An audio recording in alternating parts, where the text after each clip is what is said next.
Fala pessoas, beleza pura? Pessoal, essa é a segunda aula falando sobre óleos lubrificantes, tá bom? Eu pego firme em óleo de motor, tá? Que são os óleos multiviscosos, né? Onde a gente tem que prestar um pouco mais de atenção na hora da escolha do óleo, tá? Então, esse vídeo é justamente para isso. Eu vou falar sobre como escolher o óleo de motor, ok? E sobre o nível de óleo do motor, né? Então, por exemplo, esse motor vai 1000 ml, né? 1 litro de óleo, o outro vai 1200 e por aí vai, né? E geralmente os motores eles têm três configurações aí, três especificações de troca de óleo, tá? Então eu vou falar disso daí nesse vídeo aqui. Então, se você não é inscrito, se inscreve e já sabe, dedão no like, tá bom?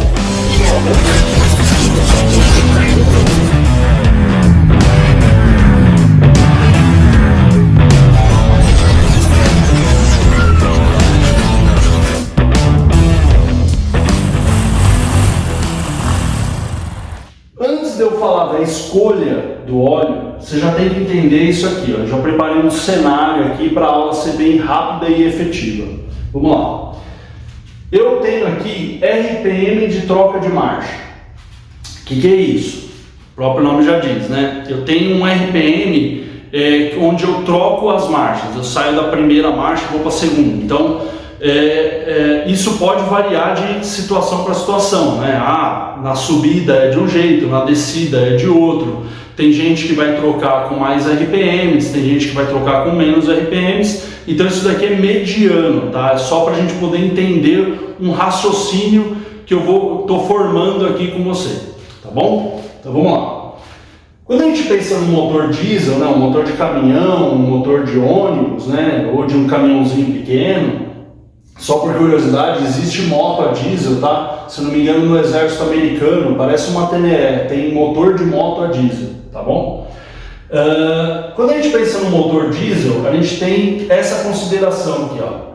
1500 RPMs, mais ou menos, é a troca de marcha, tá? Então, caramba, a rotação tão baixa, é um motor construído para muito torque, tá? Então ele tem baixos RPMs ali, e aí entre 1500 a no máximo 2000 ali, o piloto ali ele troca a marcha. Tá? Então eu coloquei aqui 1500 RPM. Se o cara tiver na maciotinha ali, ele pode trocar assim com 800, tá? Então eu coloquei 1500, tá bom? Então vamos pensar nisso. A troca de marcha do motor diesel, mediana, 1500 RPM.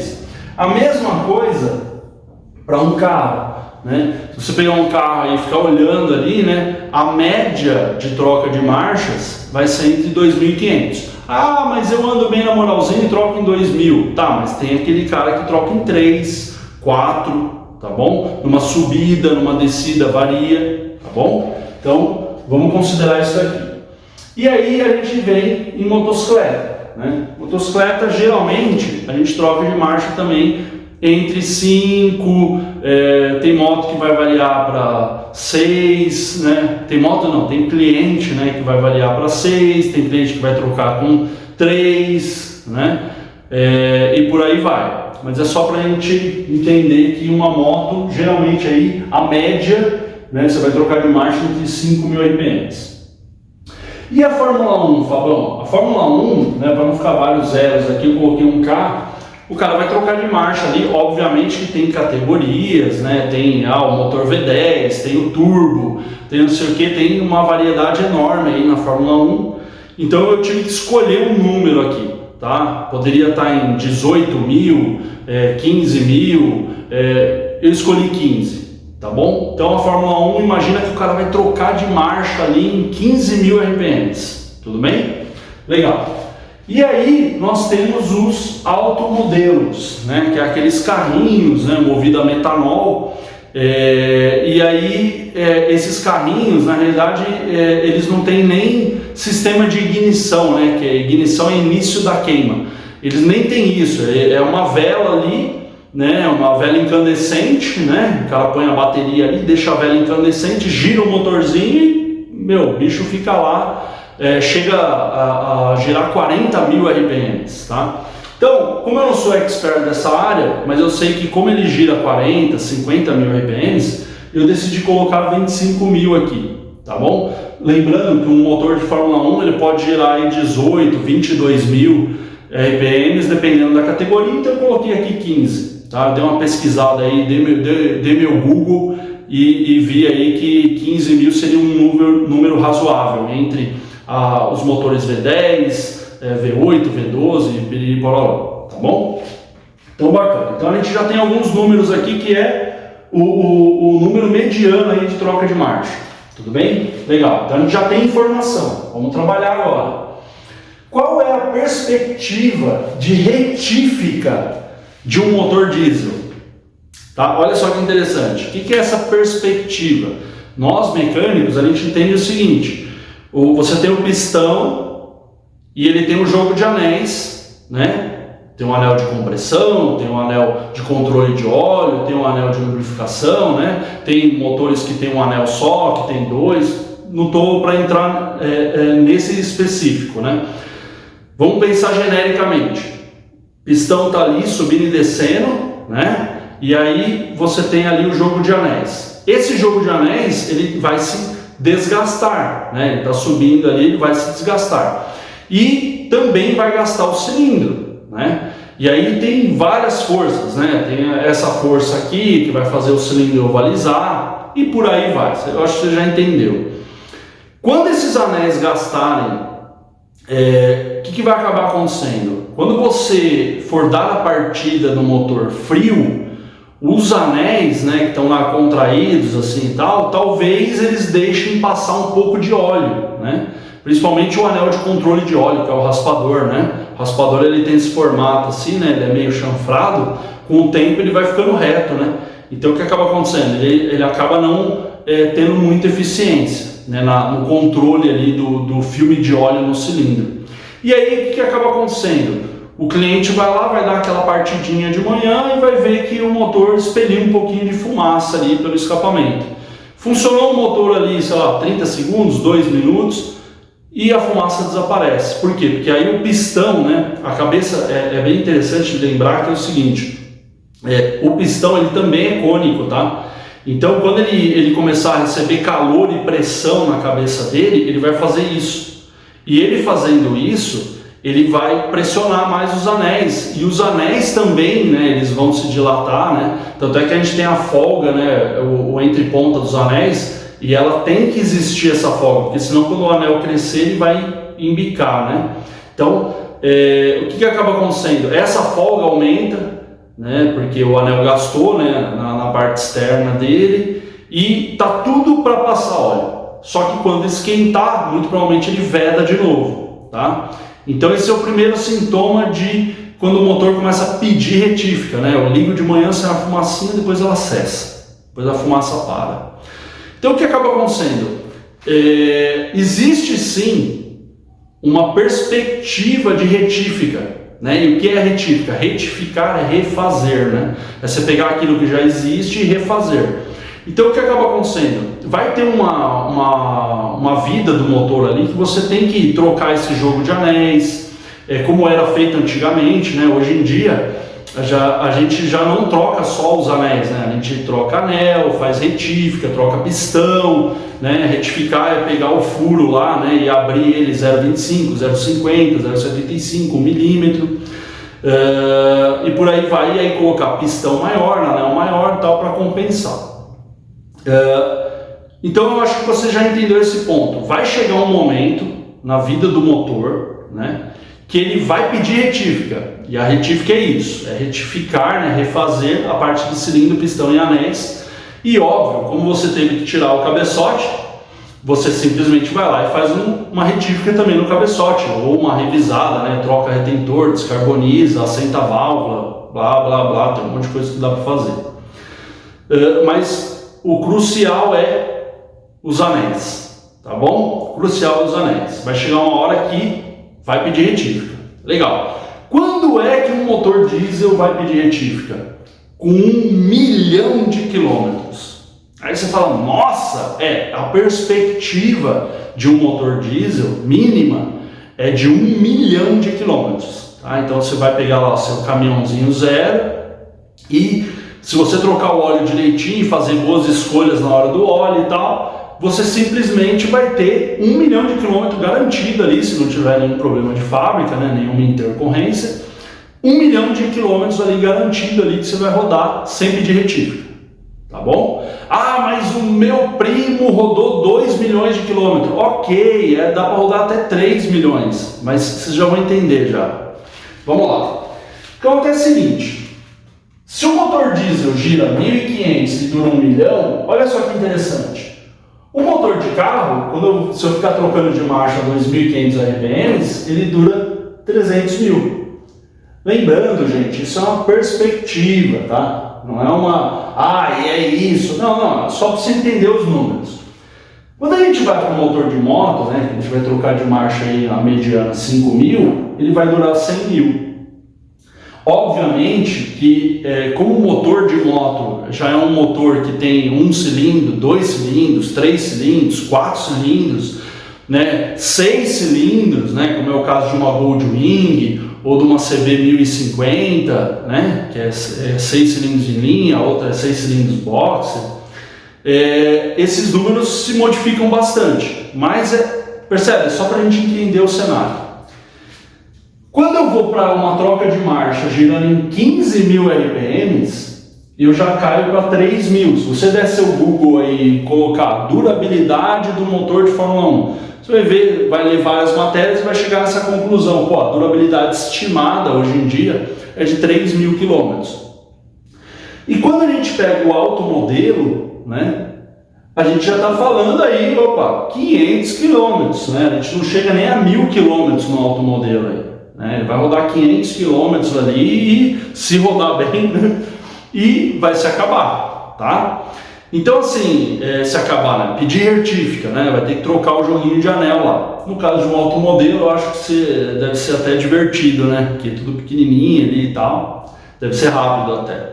Então, já no motor de Fórmula 1 já não deve ser tão agradável, porque deve dar bastante trabalho. E por aí vai, né, e o motor diesel nem se fala, né. É só se perguntar para o mecânico diesel aí, o trabalho que dá desmontar a parte de cima de um motor é bem trabalhoso. Enfim, então chegamos, né, no nosso momento de conclusão, né? Os motores, quanto mais, né, eles giram, menos eles duram. Percebe? Girei mais, durou menos. Girei menos, durou mais. Então não tem muito o que fazer. Se você gira mais o seu motor, ele dura menos, tá? E agora eu vou colocar para você uma situação. Imagina que eu vou fazer uma pequena viagem agora, eu e meu primo.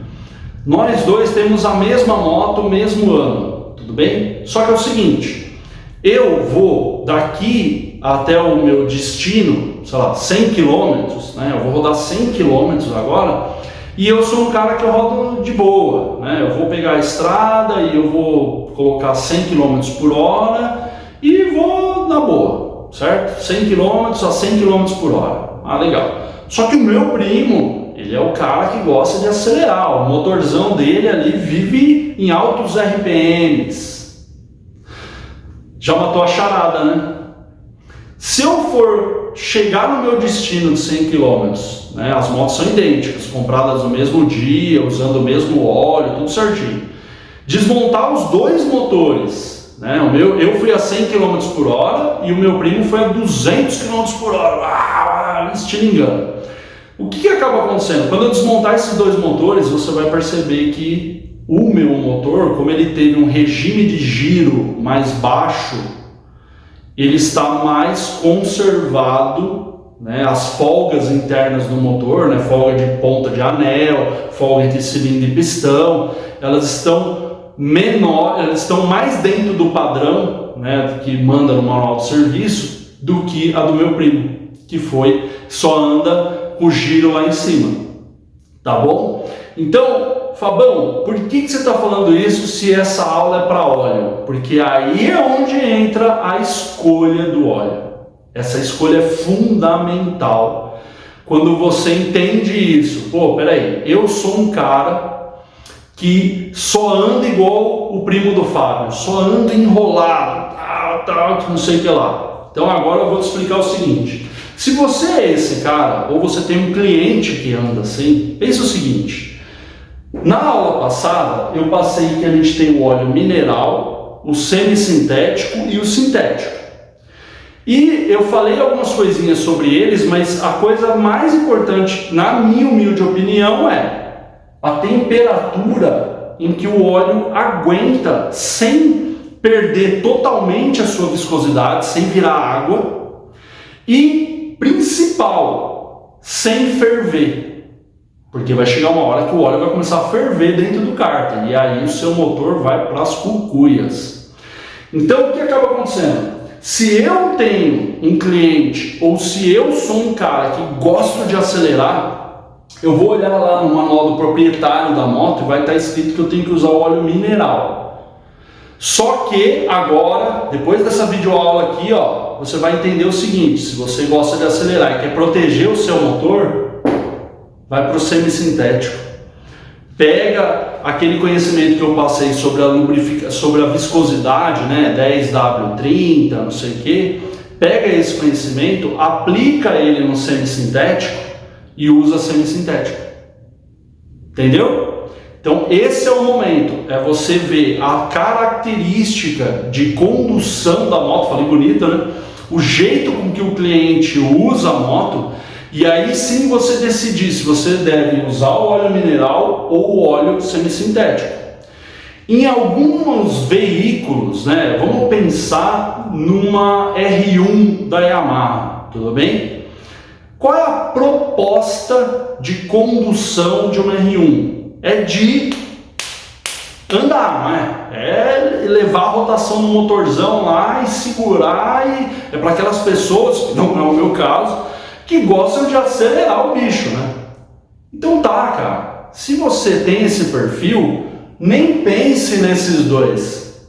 Ah, mas o manual de serviço falou para eu usar o semissintético, tá lá no manual do proprietário. Tá bom, mas entenda o seguinte: se você tem esse perfil de andar sempre com o regime de giro do motor no talo, vale a pena você investir na segurança do seu motor e na sua própria segurança, porque a gente não sabe, não consegue prever se quando o seu motor lá em alta rotação na estrada, quando ele quebrar, o que vai acontecer? Se ele vai cuspir a biela para fora, né? Você põe no YouTube, põe a biela para fora. Cara, você vai ver que tem umas bielas que dá tchauzinho para fora do cárter, né? E aí, o que aconteceu com a roda? Porque se a biela quebrou o cárter do motor, o cárter é a parte de baixo do motor, o óleo saiu. E aí, se o óleo saiu, ele está na direção da roda traseira. Então, opa, pera lá, pode ter acontecido um acidente. Então, assim, para esse tipo de utilização, eu nem penso. Tá? Teve uma época que eu mexia muito com esportiva, eu nem fazia conta. Era só sintético e acabou, porque se o cliente comprou uma moto esportiva, muito provavelmente ele gosta de acelerar. Então eu nem penso, tá? É sintético e ponto, tá bom? Que é para garantia do motor e para garantia do cliente, tá bom? Para segurança dos dois. Beleza. Então, pessoal, espero que vocês tenham entendido, né? Primeiro eu falei disso daqui e aí a gente está falando aí da escolha do óleo. Né? Então, como escolher o óleo? É de acordo com a sua condução, tá? Eu vou dar um outro exemplo aqui sobre escolha do óleo, que eu vivi isso, tá? Eu trabalho com motocicleta desde os 13 anos de idade e eu já tive 4 oficinas, então eu vivi muito isso. O cliente chegou, tá, para trocar o óleo do motor dele, né? E quando você drena o óleo, você percebe que o óleo ainda está 0 bala. Você fala, nossa, parece que eu tirei o óleo da caixinha, né, da embalagem. E aí você fala, puta merda, o que acaba acontecendo? Vai passando os anos, trocando muitos óleos aí por dia, você vai percebendo uma coisa. Quando o cliente ele roda numa faixa de giro baixa, é aquele cliente que joga ali na direitinha ou no máximo no meio das faixas, anda devagar, não anda esticando, não segura a alta rotação. Você começa a perceber que quando você vai trocar o óleo do motor, né, desse tipo de cliente, desse tipo de condução, o óleo sai com 2.000 quilômetros, mas ele ainda está bom. Aí você fala, nossa, como? É esse o segredo. Quanto mais você girar, tá bom? Mais você tem que ter uma qualidade de óleo, tá? Então, assim como eu já tive ao contrário, né? Eu já tive cliente já, por exemplo, que o cara queria porque queria usar mineral, mas eu falava para ele, eu vou trocar o óleo, cara, primeiro, a quantidade de óleo tá errada, né? Porque todo motor consome óleo, tá? Mas o dele consumia demais e com 1.000 quilômetros já tirava o óleo dele, já estava preto. Aí você fala, não, cara, você tem que melhorar essa qualidade de óleo aqui se você quer continuar andando do jeito que você anda, né? E não perder o seu motor. Percebeu? Então a escolha do óleo é baseada na condução, tá bom? Legal. Agora eu quero fazer um desenho aqui para fazer você pensar no nível de óleo, tá? Na quantidade de óleo que o motor pede, tá? Então vamos lá. O motor, basicamente, ele é uma caixa fechada, tá? E aí, nessa caixa fechada, deixa eu só dar uma melhorada aqui, pronto. Nessa caixa fechada, eu tenho o óleo, tá? Então eu tenho o óleo aqui, ó. E esse óleo, ele é transferido para várias partes do motor, uma delas é aqui para cima, que a gente chama de cabeçote. Quem faz isso é uma bomba de óleo que manda o óleo, né? E aí o óleo ele vai descer por gravidade, tá? Na maioria dos casos ele só vai descer por gravidade, ele não desce empurrado, ele desce escorrendo. Então tá.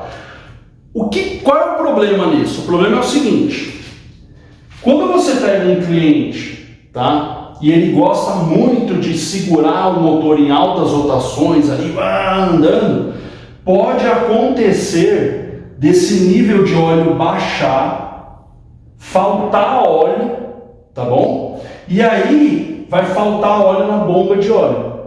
Quando faltar óleo na bomba de óleo, a bomba de óleo ela vai se autodestruir. Ela mesma vai conseguir destruir ela mesma, porque ela vai começar a tritar lá dentro os rotores. Não tem óleo, vai superaquecer, ela vai começar a descascar e acabou. Ela vai transferir essa falta de pressão de óleo, porque a bomba de óleo pressiona o óleo. Se ela está danificada, ela não tem mais pressão. E aí essa falta de pressão de óleo vai fazer com que o motor todo sofra, tá? Então o que acaba acontecendo?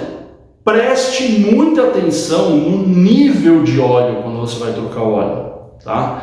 Porque isso é muito importante, principalmente quando é um cliente que veio na oficina porque o motor dele estourou, o motor dele acabou ali, parou, desbielou, sei lá. Você tem que prestar atenção no nível de óleo, tá? Você tem que perguntar, olha, você trocou o óleo com quantos quilômetros para eu fazer uma conta aqui e eu saber quantos quilômetros mais ou menos você rodou com esse nível de óleo. Porque pensa comigo o seguinte, o cliente chega, vai 1 litro de óleo no motor do cliente, vou colocar um número redondo aqui, 1 litro.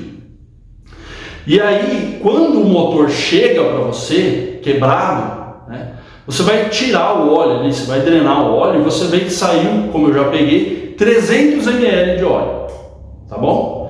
O que acaba acontecendo? O fato é que você vai ter que retificar o motor. Ok, o cliente vai gastar dinheiro, vai ficar sem a moto e você vai fazer o motor dele. Isso é o fato. Agora, é um fato também de que se esse cliente não fica monitorando, tirando a vareta e medindo ali, se ele não monitora o nível de óleo, né, se é um cliente que não tem esse costume, você tem que criar uma rotina com ele para que você confira. Entendeu? Essa é a minha dica. Cria uma rotina. Hoje em dia você cria rotinas aí pelo WhatsApp, né? Para você conferir o nível de óleo dele, principalmente quando ele for pegar a estrada, que na estrada é que mora o perigo. você simplesmente, o cliente que acelera, né? Ele sobe o giro e fica segurando. O que acaba acontecendo? Se ele tiver com o nível de óleo errado, vai chegar uma hora que a bomba de óleo vai secar o cárter, a parte de baixo do motor seca e não dá tempo do óleo descer, porque o óleo ele sobe por pressão, mas ele desce por gravidade, e aí a bomba de óleo começa a se autodestruir. Então, quando a gente fala do nível de óleo, é muito fundamental que você tenha esses conhecimentos, tá? Eu já vi muito mecânico, muito assim. O cara desmontou o motor, só que antes de desmontar o motor, ele tirou o óleo. Lógico, né? E aí, por sair um pouquinho de óleo, ele falou, esse motor não travou por falta de óleo. Que erro, né? Porque o motor travou sim por falta de óleo. Não é porque você tirou 300 ml de óleo que ele conseguiu dar conta. Então, por isso que existe a reserva de óleo, que é o nível de óleo dentro do motor. Tá? Então, por exemplo, quando eu desmonto o motor e lavo o motor inteiro e vou dar a primeira partida nesse motor, eu tenho que olhar no manual de serviço, porque tem lá, na desmontagem do motor, o motor que na troca é 1 litro, eu vou ter que pôr 1,3 litros. Por quê? Porque agora você está montando um motor totalmente seco. Então é 1,3 litros. Eu vou só trocar o óleo. É 1 litro. Eu vou trocar o óleo e o filtro. 1 litro 150, 1 litro e 200. Então tem que sempre estar esperto no manual do proprietário e no manual de serviço em relação ao nível de óleo, tá? A quantidade de óleo que vai lá dentro do motor, tá bom? Na aula que vem eu vou fazer uma aula prática, tá? Usando alguns conceitos ali e alguns detalhes que a gente tem que ter, né? Algumas coisas específicas que a gente tem que tomar atenção ali na hora de trocar o óleo do motor. Você pode simplesmente prevenir uma quebra, tá bom?